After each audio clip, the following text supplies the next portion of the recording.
Labrīt, mīļā Kristus draudze. Tas kungs, lai ir slavēts un godināts. Viņa svētais vārds, lai apspīd katru vienu, kas lūkojas uz viņu, lai mainītos viņa līdzībā. Patiešām viņa svētais aicinājums, lai kļūst dzīves un spēcīgs katra viņa bērna dzīvē. Dzīvot viņa gaismā, dzīvot ar viņu svēto garu sirdīs, un lai mēs svinam to dienu, kad mēs tikām izrauti no sātana verdzības, lai dzīvotu gaismā. Lai mēs patiešām svinam šo dienu, aleluja. Dievs caur Jeremiju saka,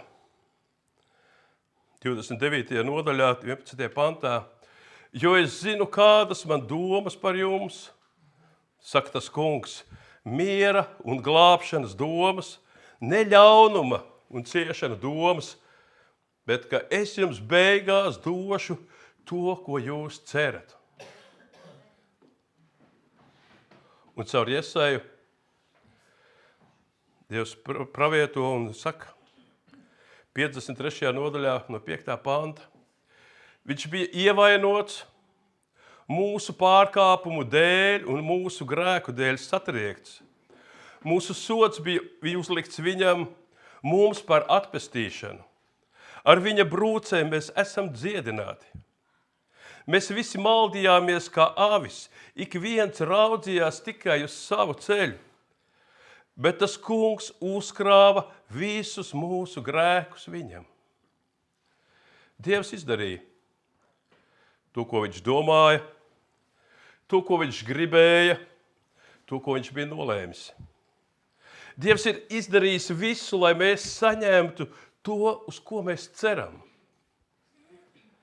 Bet mēs cilvēki joprojām maldamies kā avis. Un ik viens joprojām skatās tikai uz savu ceļu. Jeb citiem vārdiem sakot, kā gūt kādu labumu sev. Un no vienas puses nav jau nepareizi. Jo Dievs mums ir solījis dot labumu. Mums ir nepieciešams šis labums. Bet šeit šīs lietas ir tā kā pretnostatīts, atklājas situācija, ka tas kungs gribēdams dot mums vislielāko labumu. Viņš uzkrauj grēkus Jēzum. Viņš mirst par cilvēku grēkiem. Bet mums cilvēkiem tas nav tik svarīgi. Tas ir mazsvarīgi. Mēs esam pārņemti, joprojām pārņemti ar sava labuma meklēšanu. Nu, ja Dievs tā grib, lai viņš tā dara. Bet, jo tas gan nav īsti tas, uz ko mēs cilvēki cerējām. Mēs iespējams cerējām, ka šis labums būs algas pielikums, ka šis labums būs kādu citu spiedīgu apstākļu noņemšanu. Kristus ir mīris pie krusta mūsu dēļ, bet mēs turpinām meklēt labumu katrs savā dzīvē pa savam. Un galvenais bieži vien pa vecam. Jeb citiem vārdiem sakot, mēs turpinām cerēt uz grēcīgu laimi. Joprojām nepaklausīt Dievam šķiet vilinošāk. Dievs mūs mazgā savā asinīs, lai mēs tīri būdami gūtu prieku un mūžīgu dzīvību. Svētā dzīvošanā un paklausībā viņam.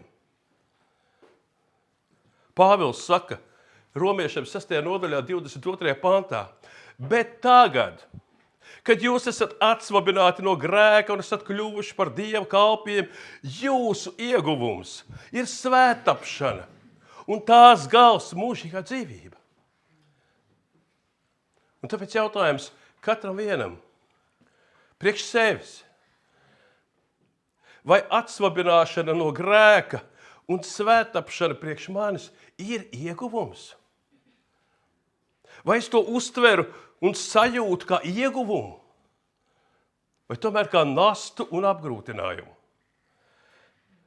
ka tādu reliģijas nastu, kura, diemžēl, ir jānes un jārāda citiem, kad es to nesu. Un tad, kad es to nesu, tad es saņemu atzinīgs vārds no citiem, kas arī to nes. Kas tāpat, kā es nesu šo nastu. Vai varbūt tomēr tas ir ieguvums? Vai tā ir nasta? Mēs esam domājuši, cik gan labs ir mūsu kungs un Dievs. Noteikti esam. Jau lasot pašu Bībeles iesākumu, kur Dievs rada pasauli, visu, ko viņš rada, mēs redzam, ka tas viss ir ļoti labs. Dievs visu, ko dara, viss tas ir pilnīgs un labs. Kā jums liekas, vai tiešām Dievs atdodams Jēzu par mūsu grēkiem neizdarīja visu iespējami labāko? Ir jau labi, bet varēja taču vēl labāk. Varēja būt vēl kaut kas vairāk. Vai mēs saprotam, ka Jēzus nāve pie krusta ir vislielākais un vispilnīgākais darbs, kas sniedz mums maksimālu labumu? Dievs ir izdarījis visu, kas no viņa ir atkarīgs, lai mēs saņemtu maksimāli lielāko ieguvumu. Jau atkal viņa darbs ir pilnīgs. Ja mēs cilvēkiem uzdodam jautājumu, vai Dievs ir labs? Viedokļi atšķirās. Un kādi teiks, Dievs nav labs, jo viņa radītajā pasaulē ir tik daudz ļaunuma un netaisnības. Bet būs citi, kur teiks, ka viņš ir bezgalīgi labs. Jo viņš ir līdzās. Viņš ir tas, kurš dod spēku. Viņš ir tas, kurš dod gudrību dzīvot. Viņš dod jēgu dzīvot. Viņš dod prieku. Viņš dod mieru, pārdabisku mieru. Viņš dod brīnišķīgu piemēru, paraugu, kuram mēs gribam un kuram mēs varam līdzināties, kuram mēs varam sekot. Mēs varam savas pēdas likt viņa pēdās. Un vēl un vēl. Un abām šīm cilvēku grupām viņā būs savi argumenti, kāpēc viņiem ir sava taisnība. Bet šī viņa subjektīvā taisnība, vai tā atbilst patiesībai? Un tas būs atkarīgs no tā, kāds ir Dieva mērķis un nodoms attiecībā uz mums. Mēs varam iedomāties kādu piemēru. Divas pilnīgi atšķirīgas vidas, ar atšķirīgu mērķi. Un tās pašas par sevi var būt labas vai sliktas. Un viena vide varētu būt kā spā viesnīca. Ar visādiem relaksējošas atpūtas veidiem un paveidiem. Un šī uzņēmuma īpašnieks, viņa uzdevums ir rūpēties par saviem klientiem, lai viņi būtu maksimāli aprūpēti. Izmasēti, iztaicēti, nosauļoti, pabaroti, mīkstās gultās izguldināti, apkalpot visaugstākajā līmenī. Otra vide, piemēram, jaunsargu nometne, kur ir pilnīgi atšķirīgi visos savos šajos punktos. Tā nav domāta relaksētai atpūtai, bet intensīviem treniņiem, rūdījumam, mācībām, lai izmainītu jauno cilvēku. Un mēs saprotam, ka šīs lietas nav gudri salīdzināt kā līdzīgas. Tas ir pilnīgi atšķirīgs. Laba nometne būs tā, kur es būšu dabūjis kārtīgi pasvīsti, kur es būšu pacīnījies par savu izdzīvošanu. Savukārt pilnīgi bezjēdzīga būs tāda nometne, kura līdzināsies savā komfortā un ērtībās kā spā viesnīcā. Un otrādāk, ja spā viesnīcā man nāksies cīnīties par izdzīvošanu, kā jaunsargu nometnē, tad mēs teiksim, ka tā ir sliktākā viesnīca, kurā es esmu bijis, un es tur nekad vairs savu kāju nespēršu. Tas ir Dievs pilnīgi atšķirīgas lietas. Un šī atšķirīgā uztvere ir par iemeslu, kāpēc vienam Dievs ir labs un vienam Dievs ir slikts. Jo tie, kas uztver Dievu kā apkalpojošo personālu spāvu viesnīcā, tiem vienmēr var būt vēl labāk. Bet citiem Dievs ir labs, jo viņiem Dievs šīs līdzības kontekstā ir kā instruktors, kurš guļ līdz ar viņiem teltī, kurš pavada viņus pārgājienā cauri pieliešam mežam, kurš ir kopā, vai viņiem ir karsti, vai viņiem ir augsti, kurš ir kopā ar viņiem pilda fiziskos vingrinājumus, kurš māca orientēties mežā un tā tālāk. Viņš ir atsaucīgs, gudrības pilns, uz viņu var paļauties, un viņš māca. Un tad, kad jaunietis atgriežas no nometnes, tad vecāki brīnās. Kā mūsu puika pa šo īso laiku, kā viņš ir nobriedis, kā viņš ir kļuvis vīrišķīgāks, kā viņš ir kļuvis atbildīgāks. Tā noteikti nebūtu, ja viņš būtu atgriezies no spārviesnīcas. Un lūk, šeit arī šie divi atšķirīgie viedokļi. Tie, kas domā, ka Dievs ir apkalpojošais personāls viesnīcā, viņi ir neapmierināti. Lai gan ir tik daudz dots. Ir tik daudz dots, par ko slavēt Dievu, par ko baudīt dzīvi. Vienalga, par maz. Par maz. Un varbūt nevienmēr tāpēc, ka šie cilvēki ir nelabojami, egoisti un patērētāji. Kādreiz tas ir iespējams arī neizpratnes dēļ. Un otrs viedoklis, ka Dievs ir kungs un visvaldītājs, kurš valda un kurš vēd mūs pie dzīvības avota, kurš vēd mūs pie sevis, kurš saka, skaties uz mani, seko mani, mācies no manis. Un kurš kāds Jēzus saka, redzi, es esmu pie jums līdz pasaules galam. Un tas, kas iet šo ceļu, viņš saka, Dievs ir labs un uzticams. Viņš ir mans labākais draugs. Viņš ir tas, kurš mani tur cieši savā rokā. Un tas nenozīmē, ka šo cilvēku dzīves ir kā roža lauks, ka viņiem viss iet viegli un labi. Nepavisam. Reizēm tas ir pat vēl grūtāks nekā lielam vairumam cilvēku. Un tomēr viņi spēj saskatīt, cik ļoti Dievs ir labs un mīlošs. Un ka viss, kas no Dieva iziet, ka tas ir labs. Kam mūsu pasauli līdzinās vairāk? Spāviesnīcai vai Jaunsargu nometnei? Atbilde ir skaidra. Un vēl vairāk. Tā nav Jaunsargu nometne. Tas ir reāls, garīgs kaujas lauks, kur cīņa notiek uz dzīvību un nāvi. Garīga cīņa par cilvēku dvēselēm, par cilvēku prātiem. Un paldies Dievam, ka mēs neesam šajā cīņā atstāti vieni. Bez Dieva mēs būtu nolemti pilnīgai sakāvēji. Un viņš ir gatavs mācīt katru vienu. Viņš ir gatavs iziet šo cīņu kopā ar katru vienu. Viņš rāda piemēru. Viņš šo cīņu ir uzvarējis, būdams kā cilvēks. Un viņš ir gatavs izvest tevi cauri šai cīņai. Ikvienu, kas viņam tic. Un viņš mūs māca. Viņš mūs māca. Mateja evaņģēlijā 11. nodaļa, 9. Ņemiet uz sevi manu jūgu, mācieties no manis, jo es esmu lēnprātīgs, no sirds pazemīgs. Un tad jūs atradīsiet atvieglojumu savām dvēselēm. Citā vietā Jāņa evaņģēlijā 14. nodaļa, 15. pāns. Ja jūs mīlat mani, turiet manas pavēles. Kāda ir tā šī pavēle? Nezinot, par ko iet runa, tas izklausās diezgan draudīgi, aizdomīgi. Pildiet, ko es jums teikšu, ko viņš teiks. Bet pavēle ir mīliet cits citu.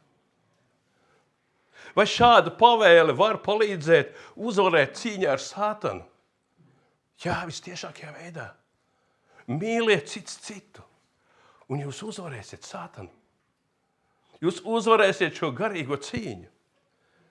Lūkas evaņģēlija 14. nodaļa, 27. pants. Kas nenes savu krustu un neseko man, tas nevar būt mans māceklis. Jēzus māca. Mēs šīs rakstu vietas varam daudz un dažādos veidos atrast. Jēzus mums māca iet šo ceļu. Un daudzās vietās, gan evaņģēlijos, gan Pāvils un citi apustuļi visdažādākajos veidos, viņš saka, bruņojieties, dzenieties, tiecieties, dzīvojiet savu aicinājumu cienīgi. Pēters savā 2. vēstulē viņš raksta 1. nodaļā no 5. panta. Tāpēc pielieciet visas pūles un parādiet savā ticībā tikumu. Parādiet. Bet tikumā atziņu. Atziņā atturību. Atturībā pacietību. Pacietībā dievbijību. Dievbijībā brālību un brālībā mīlestību. Jo ja šīs lietas pie jums ir, un ja tās iet vairumā, jūs netapsiet kūtri. Vai mēs esam tapuši kūtri? Nec neauglīgi. Vai mums nav augļu? Jūs netapsiet kūtri un neauglīgi mūsu kunga Jēzus Kristus atziņā. Bet kam to nav, tas ir ākls un stulbs un ir aizmirsis, ka viņš ir šķīstīts no veciem grēkiem. Tādēļ, brāļi, darbojieties, lai jūsu aicināšana un izredzēšana, jo stipra paliek. Tas nozīmē, ka paliek vēl un vēl un vēl stiprāk. Jo to darīdam jūs nekad neklupsiet. Tas lielā mērā veicinās jūsu ieiešanu mūsu kunga un pestītāja valstībā. Un tam līdzīgas rakstu vietas, tās tiešām ir daudz. Par ko tas liecina? Pagājušā svētdienā es pieminēju rakstu vietas, kur ir teikts, ka Dieva godība redzēdami topam pārvērst viņa līdzībā. Un to, ka mums ir jāsakņojas Kristū. Šīs daudzās rakstu vietas, viņas aptver visas mūsu dzīves jomas. Sākot ar garīgām lietām, kuras izmainīs mūsu raksturu un sirdi, līdz pat reālām fiziskām darbībām, kuras mums jādara savām rokām. Šīs rakstu vietas ir tik daudz, jo tā ir visa mūsu dzīvošana. Tā nav tāda viena rakstu vieta, kur kaut kas tam līdzīgs ir pieminēts. Būt kristietim tas nenozīmē atnākt svētdienā uz sapulci. Lai gan arī tas ir vajadzīgs. Bet kādam jau tas ir daudz. Un arī tas ir nepieciešami. Arī Jēzum bija paradums sabatā doties uz dievnamu. Viņam bija paradums, tā ir rakstīts. Bet tas jau nebija viss. Jēzus kalpoja cilvēkiem katru dienu. Vēl šīs rakstas vietas atklāja to, ka mums tās ir jādara. Mums tās nav tikai jāizlasa, mums tās ir jādara. Reāli jāstrādā pie katras šīs vietas, ko nu katra tā atklāja. Kristieši nereti cer uz tādām fantastiskām izmaiņām savā dzīvē un raksturā, kurš notiek ar vienu knipju palīdzību. Dievs man tagad klikšķi, pārslēdz režīmu kaut kādu citu un bez manas personīgās iesaistes. Jūs noteikti zināt to lūkšanu. Es lūdzu Dievam, lai viņš atņem man lepnību. Bet Dievs saka, nē. Viņš teica, ka lepnību neatņem. No tās ir jāatsakās. Tur vēl bija kādas citas lietas, kur lūdzu Dievam dod pacietību. Dievs dod man pacietību, un Dievs saka, nē, ka pacietība ir pārbaudījumos gūtais rezultāts. Tā netiek dāvināta. Tā ir jānopelna. Tā ir jāizaudzē. Es lūdzu Dievam garīgi izaugsmi, es gribu augt garīgi. Bet Dievs saka, ka tev pašam ir jāaug. Es kā dārznieks tevi aplauzīšu tavus zariņus, lai tu augtu vēl vairāk. Bet tā ir jāaug. Tas netiek dots ar viena knipa palīdzību. Es lūdzu Dievam spēku, un viņš man sūta pārbaudījumus, lai es rūdītos. Es lūdzu Dievam gudrību, un Dievs man dod problēmas, lai es meklētu šos risinājumus. Es lūdzu drosmi, un Dievs man sūta briesmas. Kā savādāk? Kā savādāk? Dievs pārdabiski darbojās mūsu dzīvēs, kad mēs viņam paklausām parastās, vienkāršās, dabīgās lietās. Līdzīgi kā sīriešu karaspēka virspavēlnieks Nāmans, kurš bija slims ar spitālību. Un ko aiziet pie Elijas pat neiznāk ārā, viņš sūta, ej mazgājies 7 reizes Jordānā. Nāmans sprākst puši, viņš kā? Es domāju, ka viņš nāks ārā, tur lūgs un bērsēs ar roku slimo vietu, piesauks savu Dievu un es tikšu dziedināts. Ko viņš man liek darīt? Vienkārši ej mazgājies. Tāpat arī mums. Visbiežāk mums ir jādara kādas vienkāršas un pārastas lietas, kuras pacietīgi darot, mēs saņemsim pārdabisku rezultātu. Darot vienkāršas lietas, uzticīgi un pacietīgi darot, ko Dievs mums saka, mēs savā dzīvē piedzīvosim pārdabiskas lietas. Un šajā sakarā es gribu teikt, ka ir 2 veidi ticības. Kā uzticēties Dievam? Darīt tā, kā Dievs saka. Tas ir viens veids. Otrs veids ir, kad cilvēks pats izdomā un ļoti, ļoti tic, ka Dievs akceptēs manu izvēli. Un viņš to svētīs. Un tie ir pilnīgi 2 dažādi atšķirīgi veidi. Tikai pirmais veids atbilst evaņģēlijam, kurš sākās ar atgriešanos no grēkiem, kura pamatā ir domāšanas izmainīšana, dzīves virziena maiņa pa 180 grādiem. Kā rezultātā es savu gribu pakļauju Dieva gribai. Tas ir tas, ko sauc atdot dzīvi Dieva rokās. Viņš ir tas, kurš teiks, ko man darīt. Un, lai skaidrāk būtu piemērs par šiem 2 ticības vai uzticēšanās veidiem, jums ir tādi radikāli piemēri par zagli. Un tātad pirmais veids ir tāds, kad zaglis atgriežas no grēkiem, zaglis uzticās Dievam, viņš nodod savu dzīvi Dieva rokās, un viņš uzticās un tic, ka Dievs viņu svētīs un viņš varēs savu dzīvi nodrošināt ar godīgu darbu, kuru Dievs atzīst par labu esam. Tā ir pareiza uzticēšanās Dievam. Otrs ir nepareizais zaglis, kurš turpina zagt, bet viņš ļoti, ļoti, ļoti, ļoti tic, ka Dievs viņu svētīs un sargās šajā nodarbē. Un viņš pat lūdz Dievu, Dievs svētī man, lai mani nepieķer, lai man izdodās mans nodoms. Un viņš to lepni sauc, es ticu Dievam. Es uzticos Dievam, ka viņš mani sargā tajā, ko es daru. Un tajā pašā laikā viņš rīkojās pret Dieva gribu. Abas ir ticības, abas ir uzticēšanās, bet tās ir pilnīgi atšķirīgas. Dievs nekad nesvētīs to, kas ir pret viņa gribu, pret viņa būtību. Tava ticība var būt tik liela kā okeāns, bet tā Dievs nekad nesvētīs tavu vēlmi grēkot. Tas nav iespējams principā. Bet tava ticība var būt kā sinepju graudiņš.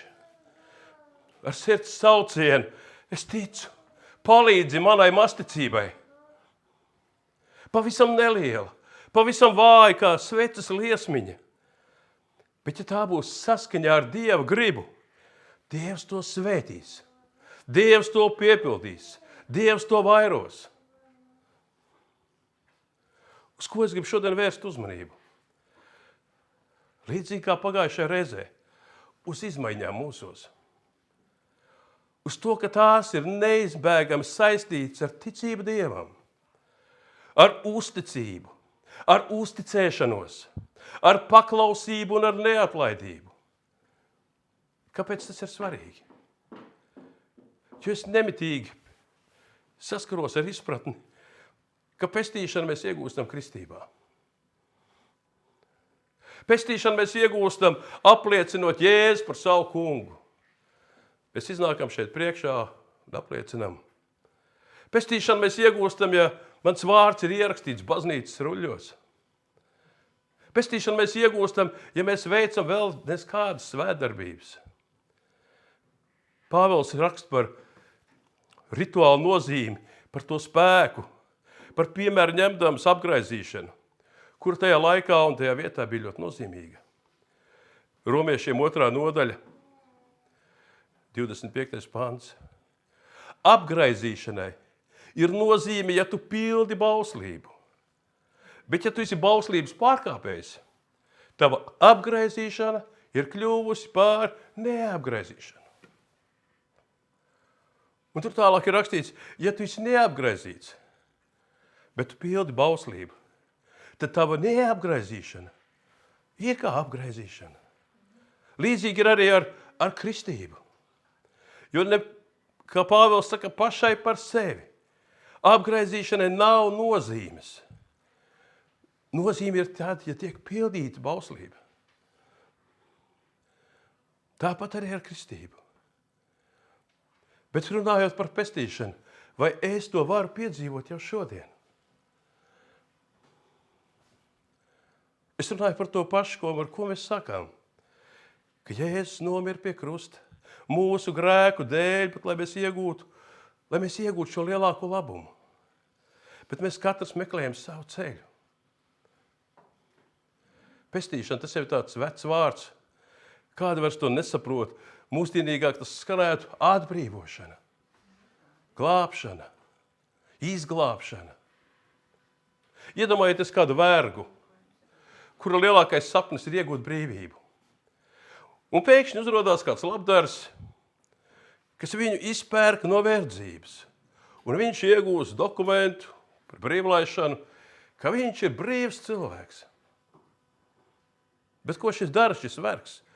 Viņš šo dokumentu rūpīgi saloka, ieliek kabatā un turpina dzīvot kā vergs. Vergo, pacieši vergtura ļaunprātības kā līdz šim. Mocās, cieši un naktīs apraud savu grūto likteni. Un ir liela neizpratne, kāpēc tā? Tu taču esi brīvs cilvēks. Tavs sapnis bija kļūt par brīvu. Kāpēc tu joprojām turpini vergot? Kāpēc tu turpini meklēt šo savu ceļu? No Jesajas grāmatas, kur katrs meklē savu ceļu. Kāpēc tu nemeklē Kristus? To, ko tev ir devis Kristus. Un lielākā vai mazākā mērā tas notiek ar ļoti daudziem kristiešiem. Viņi ir saņēmuši brīvlaišanu, bet neskatoties uz to, viņi turpina pildīt vēlna kārības. Kāpēc tā?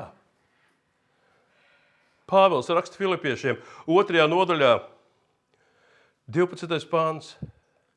Tātad, mani mīļie, tā kā jūs vienmēr esat paklausījuši, nevis manā klātbūtnē vien, bet tagad daudz vairāk manā prombūtnē, gādājiet ar bailēm un drebēšanu, ka topat svēti. Man šī raksturvieta īpaši patīk Krievu sinodālajā tulkojumā. Tur ir rakstīts saveršaiti svajos pasēņie. Ko varētu arī tulkot, piepildiet, īstenojiet savu glābšanu. Strādājiet pie savas glābšanas. savu ir šaiķi. Savu glābšanu. Mēs jau lasījām no Pētera vēstules, kur Pēters saka, pielieciet visas pūles. Brāļi, darbojieties, lai jūsu aicināšana un izradzēšana jo stipra paliek. Tas lielā mērā veicinās jūsu ieiešanu mūsu kunga pestītāja valstībā. Šis piemērs ar vergu, viņš neieiet kunga pestītāja valstībā. Viņš turpina palikt par vēlnu vergu. Vai tas nozīmē, ka mums pestīšana ir jānopelna? Nē, tas to nenozīmē. Šeit neiet runa par pestīšanas nopelnīšanu. Tas nozīmē, ka mums nevajag savu brīvlaišanas dokumentu, līdzīgi kā vergs manā piemērā, nolikt plauktā un turpināt vergot. Tas nozīmē, ka mums ir jāpamet un jāatstāj mūsu vergturs, kuram vairs nav nekādu likumīgu tiesību par mums, un ir jāsāk dzīvot atbilstoši tai brīvībai, tam aicinājumam, uz kuru mēs esam aicināti, un kuram mēs esam gribējuši sekot, kuram mēs esam atsaukušies, kurš bija tā lielākā vēlme mūsu dzīvē. Piepildiet to tagad, jo jūs esat aicināti, un jūs esat pieņemti. Dariet to. 2. Tesaloniķiešiem, 1. nodaļa, 11. pāns. Tādēļ arī mēs vienmēr lūdzam par jums, lai mūsu Dievs jūs darītu sava aicinājumu cienīgus un līdz galam piepildītu jūs sirsnīgo cenšanos pēc laba un ticības darba spēkā. Lai Dievs jūs darītu. Lai mūs darītu. Šī ir tā cīņa. Pāvils var tur lūdzu šeit par tesaloniķiešiem. Lai mūsu Dievs darītu jūs sava aicinājuma cienīgus. Tas ir tam, kam jānotiek ir mūsu dzīvē. Mums ir jākļūst sava aicinājuma cienīgiem. Līdz galam. Romiešiem. Mēs jau lasījām. 6. nodaļa, 22. pāns atkārtosim. Bet tagad, kad jūs esat atsvabināti no grēka un esat kļuvuši par Dievu kalpiem, jūsu ieguvums ir svētapšana un tās gals ir mūžīgā dzīvība. Šajās un daudzās citās raksturvietās ir skaidri runāts par procesu, par svētapšanu. Un šī procesa ietvaros ir šī bruņošanās ar Dieva ieročiem. Tātad loģiski ir paredzēta cīņa. Ja tu esi jaunsargu nometnē un tev pēkšņi tagad izdala kaut kādu inventāru, tad tas skaidrs, ka tev viņš būs jāliek lietā. Tev būs ar viņu jādarbojās. Tad, kad fizkultūras stundā mums izdala basketbola bumbas, tad mēs zinām, ka mēs spēlēsim basketbolu. Tad, kad mums iedod uzliek tur augstliekšanas, tur visu tu uzrīt, mēs zinām, mēs leksim augstumu pāri. Tad, kad Dievs tev iedod savu bruņojumu, tas nozīmē, ka tas būs jāliek lietā. Vai mēs to darām? Mums to nevajag. Mums tā pati labi.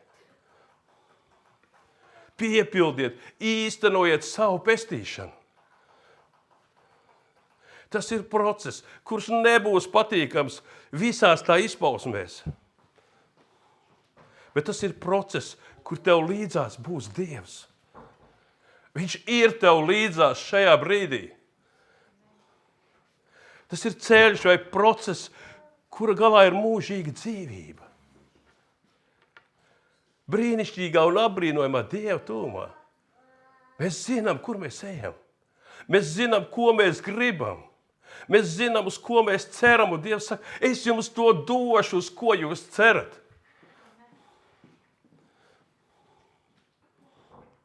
Kāpēc šis process ir nepieciešams? Kāpēc mums ir svarīgi dzīvot šo svēto dzīvi? No vienas puses tas nav nekas īpašs. Tādā ziņā, ka tas ir tikai pašsaprotami. Tas nozīmē dzīvot saskaņā ar to, kam mēs ticam.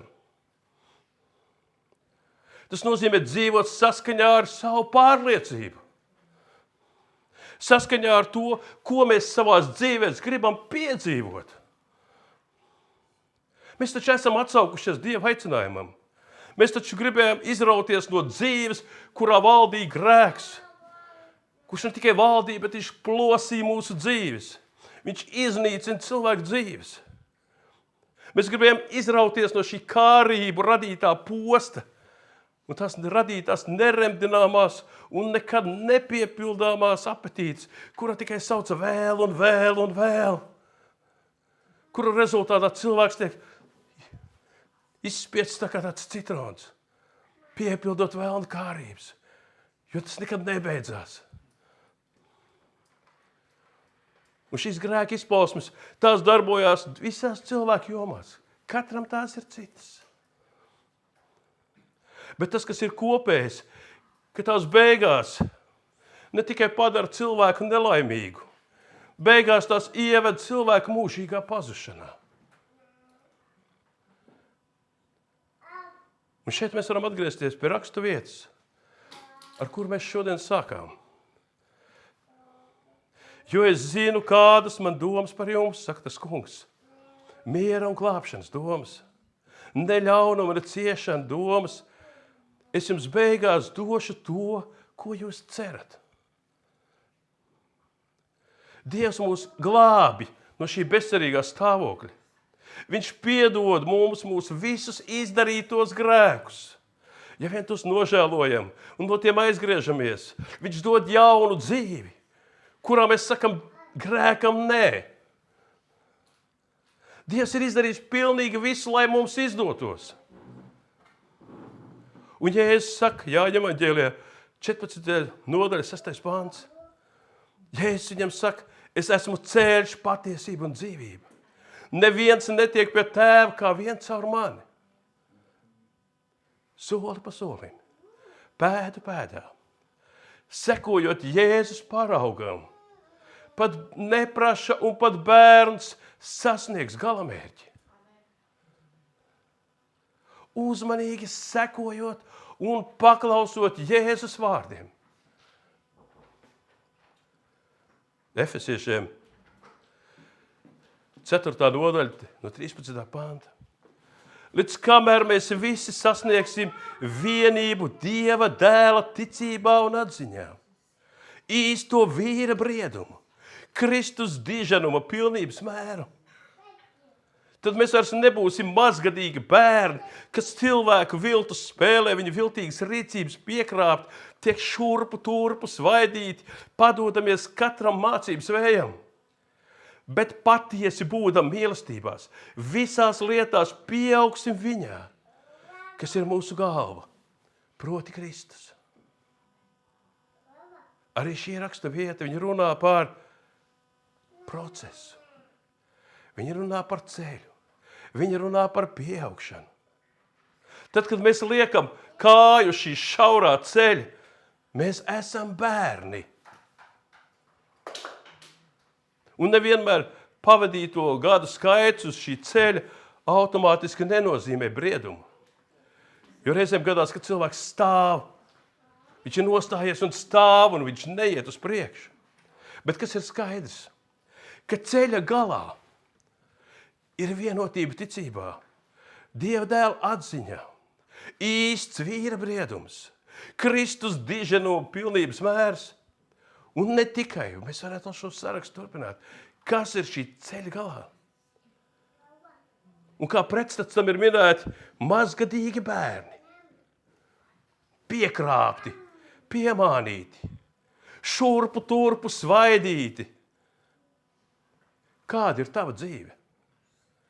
Kam vairāk līdzinās tava dzīve? Vai tavā ir jaušama virzība uz šo vīra briedumu? Vai es tuvojos šim vīra briedumam? Vai es tuvojos šim Kristus diženuma pilnības mēram?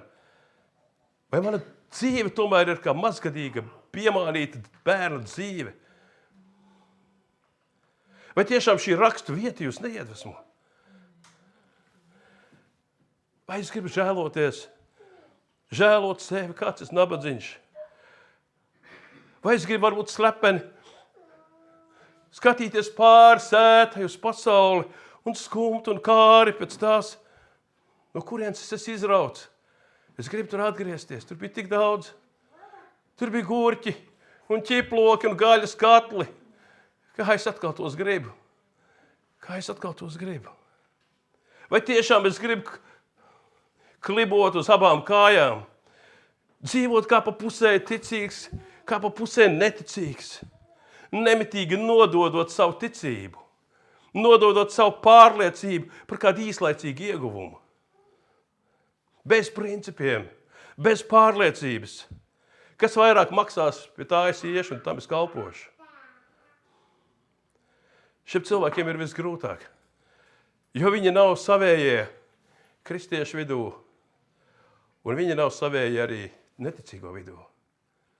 Ne tur, ne tur. Vai es gribu būt nomināls kristietis, kurš dzīvo ar devīzi, nokristīts es esmu, man ar Dievu viss ir kārtībā, liekat mani mierā, kā gribu, tā dzīvoju. Es to negribu.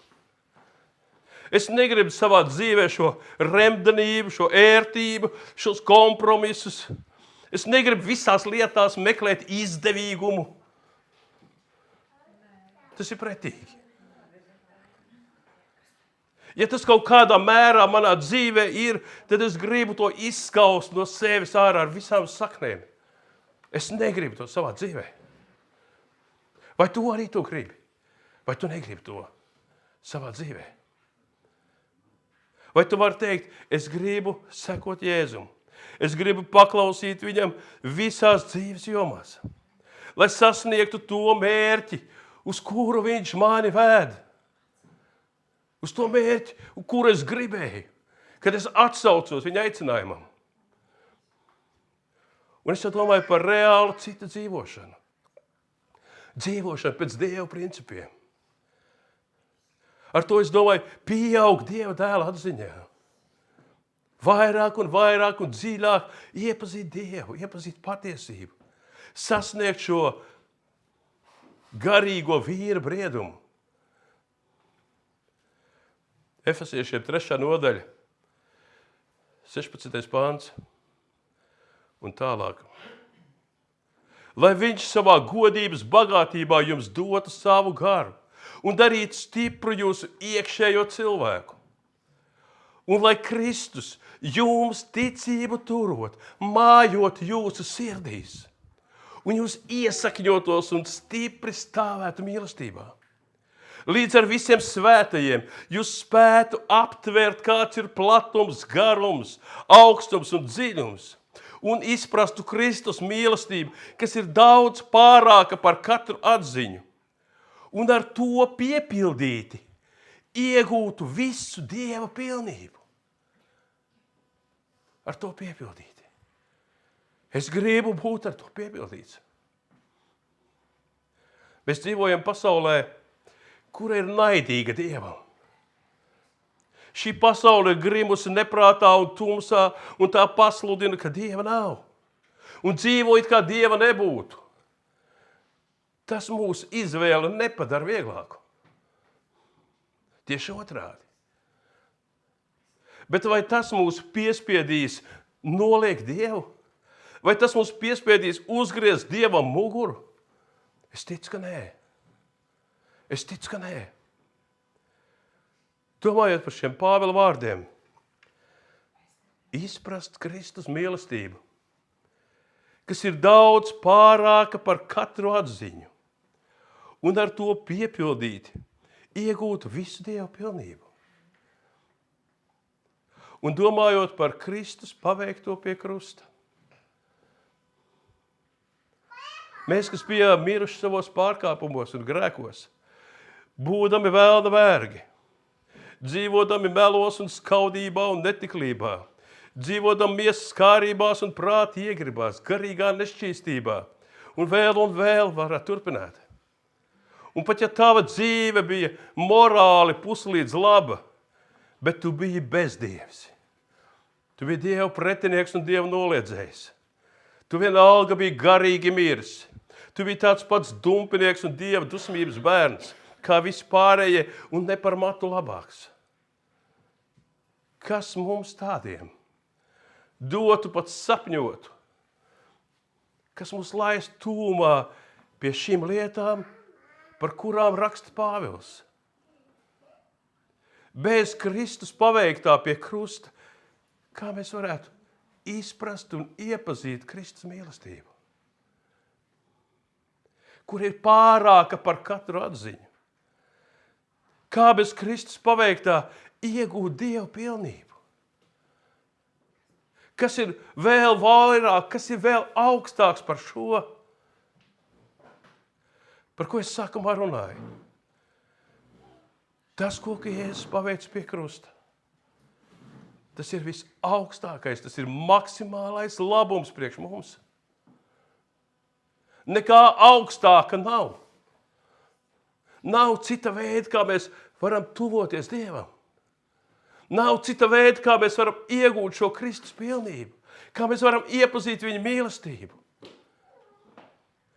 Tas, ko Dievs paveic mūsu glābšanai, sūtot savu vienpiedzimušo dēlu, lai viņš mūsu dēļ mirst pie krusta, ir maksimālais iespējamais labums priekš mums.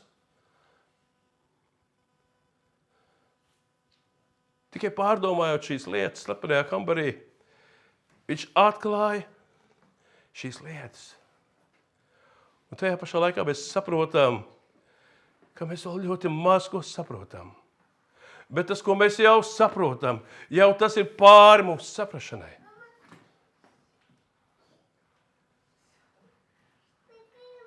Vislielākais labums, ko mēs cilvēki varam iegūt,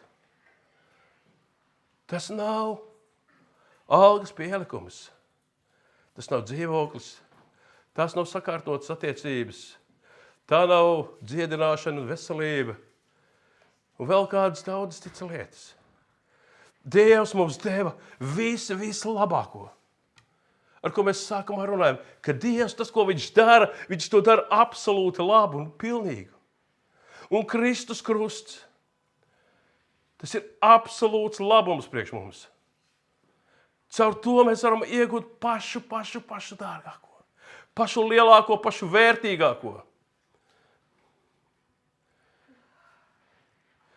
Mīļie, šī pasaule mums piedāvā lētas un bezvērtīgas un kaitīgas lietas par neadekvātu lielu cenu. Tas ieved mūsu postā.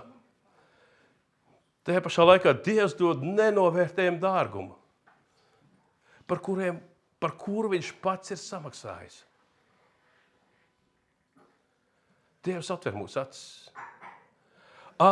acis, maina mūsu domāšanu, lai mēs iegūstam Kristus prātu, lai Sātana piedāvātā zaņķa vietā mēs izvēlamies tavu gribu, tavu skaidrību, tavu dzīvību, kungs, lai mūsu dvēseles gūst mieru un gandarību zem taviem spārniem, tavā paēnā. Dod mums pastāvēt tavā gudrībā, kungs Dievs, lai mēs to nekad nemainītu ne pret ko citu.